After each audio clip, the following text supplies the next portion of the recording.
Welcome back to Cali Moto TV. I'm Chris, and this is the 2025 BMW S1000RR, and we are out at Iron Horse Motorcycles, the beautiful BMW dealership here in Arizona. This particular S1000RR is a demo, so if you're in the area, you want to see what this bike's about, come out to Iron Horse. So we're going to go for a ride. It's going to be more real world because the streets around this particular area are kind of disgusting. I think I'm going to find maybe a place I can go and have some fun with some turns, but this is also a bike that isn't broken in, so we have that rev limiter of 6,000 RPM, so we're definitely limited. Take what I say with a grain of salt of my experience with it because it isn't fully unlocked. I'm not going to compare it to the V4S because that was fully unlocked. I'm just going to say what it's like to ride this thing. I'm hoping here in the near future we'll get this out on track. A buddy of mine has one.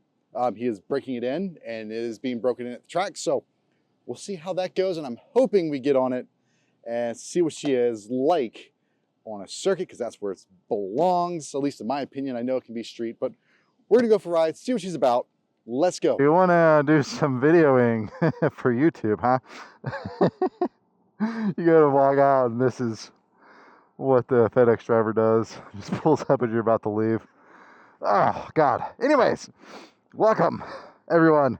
We got the S1000RR. It is a 2025 model. I was going to go over the dash and do all that fun stuff, but honestly, the S1000 hasn't really changed all that much as far as what the layout looks like. Electronics have definitely changed a smidge, not a lot, but it's really about, I don't know if I get the camera in the right spot, but that little guy down there, a little potentiometer, if you will, for the steering sensitivity, which is a pretty cool feature. It's like, you know, your steering input, and it adjusts as needed. All right, let's start this thing up. Oh, she just clicks right on right away. Oh my gosh, 1 down, 5 up, idiot. I'm so used to the R. Oh, she's a tall girl. She's a tall girl. Clutch is nice and grabby. Oh God, this is sketchy. Get this on camera just in case I do something stupid. Alright, so we're going to do a little bit of real world stuff. Dealing with dirt and ugh.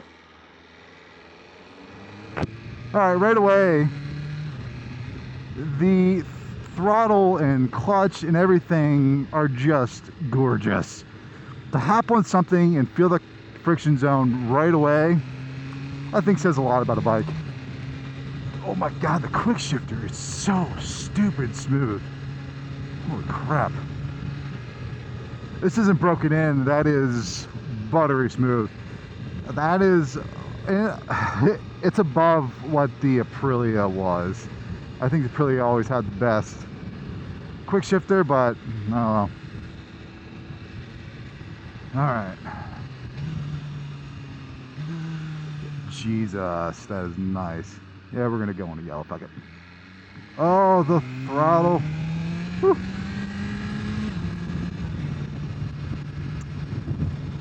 I'm always a little antsy riding a brand new bike like this in traffic on roads I don't know. I'm also listening to directions because I'm trying to find a road and I think I found it, but I don't know how to get there. But yeah, real world riding. See, it's hard. Kind of surprising. Usually S1000s are a good bit more comfortable than Ducatis, but this seat is a brick.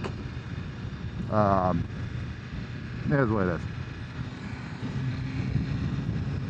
The throttle though, so BMW has done this throttle, I can't remember the name off the top of my head, but essentially lessens the actual input you need to get it going. So it goes from a 60-degree throttle to a 58 degree or something like that. And I tell you what, the clutch is so easy to use. I almost launched it there because I'm so used to the R's clutch and just the nuance of that thing. But the throttle itself, you can notice that you need so much less input to get the same sort of desired output, and that's just through here. But I got this on because of just, I don't trust people. They pull out in front of you and do 2 miles an hour. Nature of the beast, I guess. See, it doesn't hurt to be nice every once in a while. Maybe that Sequoia won't run over a biker the next time. All right, let's see if we can have a little bit of fun. This road's nice and twisty, not too much traffic.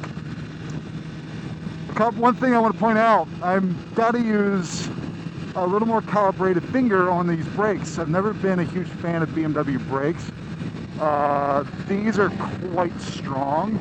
I'm definitely a sucker for Brembos. It's like always been the brand I enjoyed the most, but these are solid. Man, that torque. I know we're not doing anything crazy, but that's not to say you can't feel torque.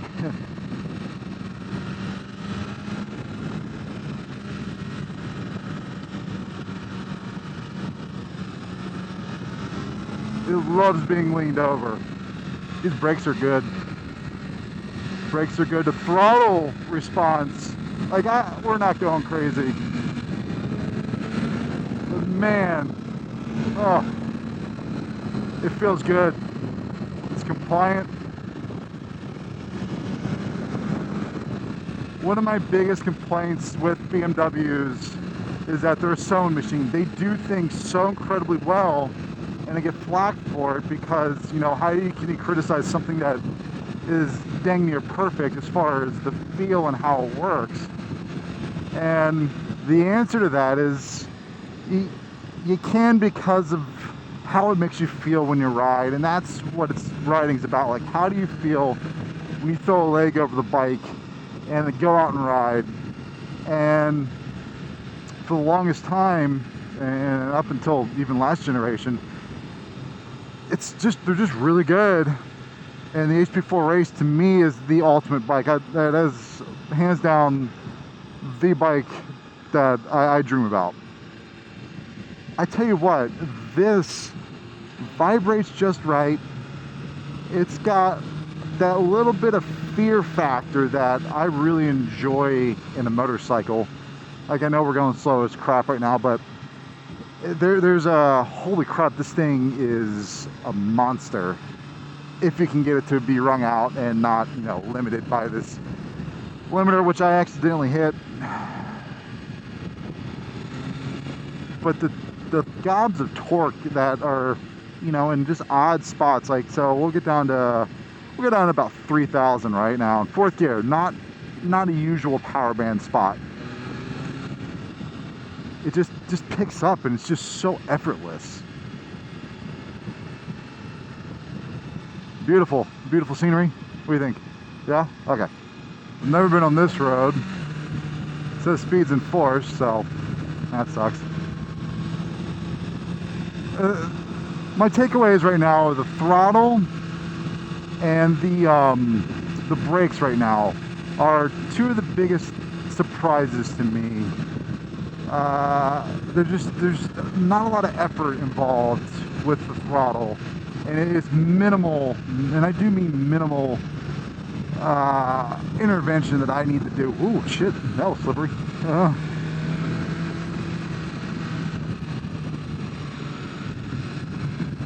Oh, I know this road.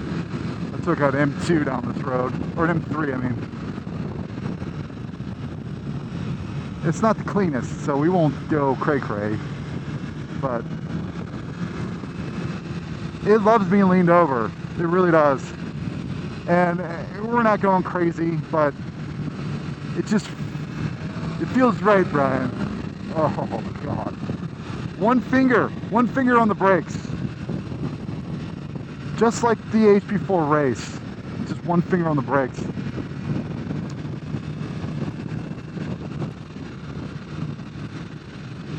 Now, don't confuse a bike that's fast as exciting.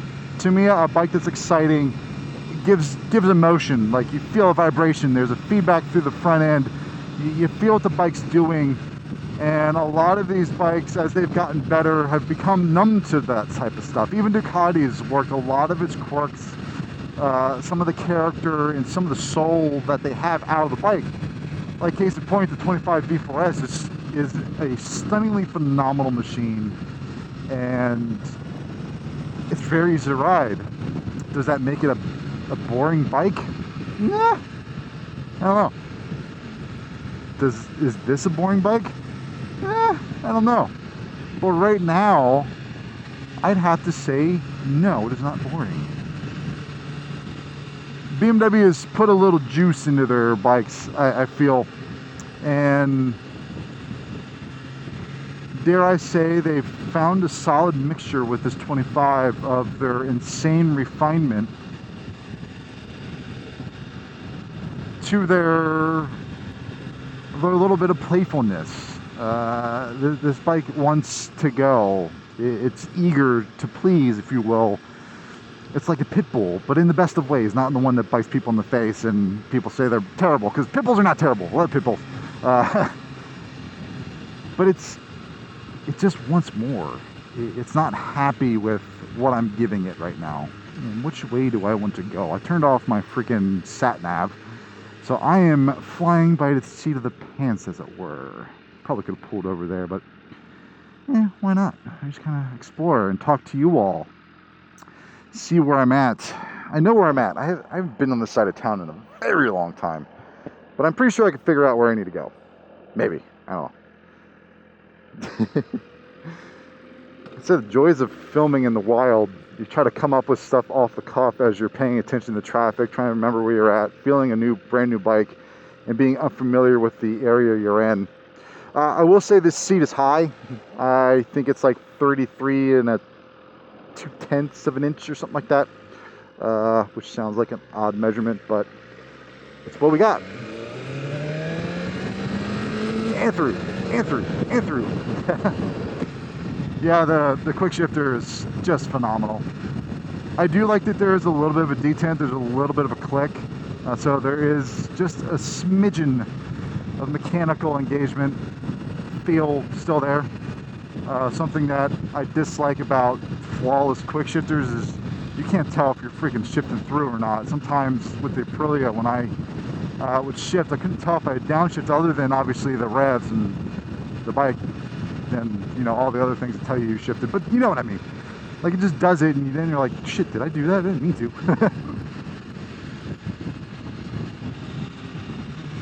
It's, man, for something that's only got 32 miles on it, the quick shifter is so good. And that's in like any rev range.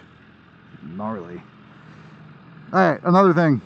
It's like 80 something degrees out today, and I hear the fan kicking on, but there's really not a lot of heat billowing back at me. So those of you that hate Ducati because they're hot, this is not. Alright, I think we're going to be stuck in a lot of different traffic going through just city driving and stuff like that. So I'll see you all back at the shop at Iron Horse to talk about it just a wee bit more. All right, so we're back with the 2025 S1000RR, and again, this isn't broken in, so the rev limiter's still there. It's also not the best of roads, so take all this with a grain of salt. Now, what stood out to me, key points that, you know, just jumped out at me right off the bat. One, the clutch. I'm so used to the RS clutch and having to be so finagly with it, that this clutch is so easy to use, and it's really easy to feel that engagement and the friction zone. The next thing is the throttle. Honestly, the throttle is probably number one. The 58 degrees, the quick action, or whatever they call it, throttle, it isn't twitchy, it's calibrated incredibly well, where it's just the minimal amount of input. And I don't want to scare people to think that it's so twitchy that you're just going to fly off the bike. It's not like that. It's actually very forgiving, very easy to modulate, which, you know, throttle by wire is, you don't have that feeling on a lot of bikes, especially when they become so easy to twist and there's not a lot of weight to the throttle itself. This has that good feel, a little bit of weight, not too much, not too little. It doesn't feel like a video game as you twist the throttle. I'm really impressed with just how much you can modulate it, you know, just through little city street driving like this, because sometimes you need to, like this traffic has been terrible, and being able to be fine and smooth with a bike that I've never ridden before, right off the bat, says a lot about the bike. The other thing I want to mention is the quick shifter. It is so good, 32 miles on the bike, and it feels like a quick shifter that's been broken in fully, and it works really well. There's a mechanical sort of click to it, even though it's really easy to use or easy to shift between gears.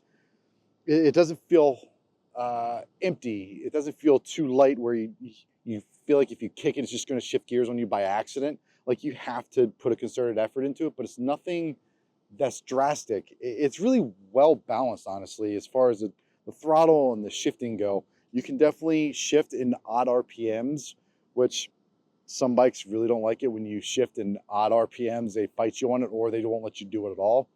This has a pretty big range that allows you to shift. And the rev range, I tell you what, those lower RPMs, I'm talking like the 2000, 1500 range, it was really nice. Honestly, it's got the right amount of torque leaving a light and coming out of a corner. And again, we weren't going crazy, but you can feel just how that torque can just effortlessly carry you through a corner and accelerate out. So on a track, this is, honestly, I think it's going to be incredible. All right, so let's talk about the looks. I think the M1000 single R from last year's wings on the new 2025 S1000R, I like the way they look. Yes, they're pretty big. Some points I want to add to this is the color that's in here is actually plastic. It's not the tape or decal over, and I thought that's kind of an interesting touch. I am not a huge fan of the mud guards. Granted, you can change them over. This orange that's in the functional brake ducts, which I do think is a pretty cool touch, is also an odd choice, given that like this side's blue and that side's orange. They could have, swapped it here and done the same thing, but stylistically, I like how this whole front end looks. I think the S1000R has evolved, from the slick previous 2022, 21 models, and then to the new integrated winglets, and then to the M4 style winglets that are on this new S1000RR. I really like it. Another point is, while we're down here, the brakes. I was very impressed with how strong and touchy these brakes actually were. I am a huge Brembo snob. I love Brembos. I love the way they feel. And for the longest time, the BMW brakes, I wasn't ever a really huge fan of. Yeah, they worked great, but I never felt they gave me the best feedback.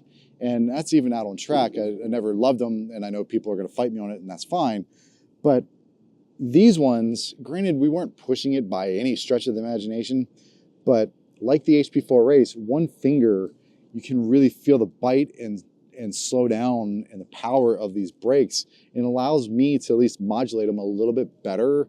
When I get out on track, hopefully, again, we'll really see how these brakes feel under a pretty heavy load. So right now, the brakes, I think, around town are honestly a tad touchy, and that's coming from me. I love touchy brakes. These might be just a little bit much for some people, but overall, I do enjoy the feel of them. And the fact that they're so strong that like a single finger to kind of slow you down to get you where you want to be as far as speed goes, these brakes are phenomenal. All right, so the last thing I want to talk about is the ergonomics. How does this bike feel to sit on? One, if you have an inseam shorter than 32 inches, it might be a little tall for you. Case in point, I'm at 32 and I'm on my tippy toes. Part of that is because of the seat. If you swap it out with the M seat instead of this, or I think it's the Enduro seat, it'll drop you down and be a little bit more comfortable. The other thing is the triangle, to me, works really well, fits me really well. It's not too long of a reach, got a good bend in the arms, and my knees aren't in my ears. So to me, it's really comfortable. BMWs have matched me really well, same as the Panigales, and their ergonomics have just always been comfortable. Aside from this stock seat, it is garbage. If you get one of these, change that out. So what do we think overall? It's fast, gives you a little smile, it vibrates. The biggest criticism I've always had with them is they do everything so well that they're just to ride. You get off of them, you don't think about them again. Put them in the garage and you just walk away and never give it another thought. I'm not sure BMW is that way anymore. I know this isn't a massive departure, but just the way that they've tuned in a little bit of vibration and the brake feel and the way the torque hits at a very low RPM, it just kind of wakes you up when you ride it, and it gives you a little bit of the feels, it gives you a little bit of the whoo. And with motorcycles, that's what I like. I like to have that feeling, a little bit of rawness and a little bit of fear, if you will. I mentioned when I was riding, I was a little concerned because of the way the power came on, and I like that in a motorcycle. It gives you that visceral feedback. So if you're looking for a new, or you're looking at the S1000RRs in general, the 25 is probably one of my favorite versions or iterations of the S1000R, and I've ridden 2012 to now. So I hope you enjoyed this video. Please like, comment, subscribe. Let me know if you've ridden one of these or what you think of the 2025 BMW lineup. Thank you to Iron Horse Motorcycles here in Tucson, Arizona, for allowing me to take their demo out. It is a demo, so if you're in the area, come and ask to see if you can give it a ride and see what she's all about. But with that, you all have a fantastic day, and I'll see you on the next one.